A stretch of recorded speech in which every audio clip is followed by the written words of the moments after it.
آج 7واں روزہ ہے۔ علامہ صاحب بتائیے گا، ہمارے بزرگ، عمر رسیدہ بزرگ جو کہ ضد کر کے روزہ رکھ لیتے ہیں، حالانکہ ان کی صحت اجازت بالکل نہیں دیتی، تو اسلام میں اس حوالے سے کیا حکم ہے؟ جی، قرآن کریم کی آیت مقدسہ ہے کہ جس کا مفہوم یہ ہے کہ بیمار اور مسافر کے لیے وہ روزہ چھوڑ سکتا ہے، فائدۃ من ایام اخر، وہ بعد میں ان روزوں کو ادا کرے گا۔ لیکن اب اس بیمار سے مراد یہ نہیں ہے کہ جیسے ہمارے ہاں آج کل ایک ٹرینڈ بن چکا ہے روزہ نہ رکھنا۔ یہ بدقسمتی ہے کہ ہم کہلواتے اپنے آپ کو مسلمان ہیں، لیکن ہمارے بزرگ تو بزرگ، نوجوان جو ہے وہ روزہ نہیں رکھتے، اور روزہ نہ رکھنا ایک بڑا عام سی بات ہو گئی ہے۔ تو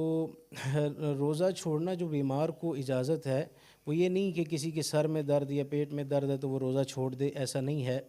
بلکہ روزہ چھوڑنے کی اس بیمار کو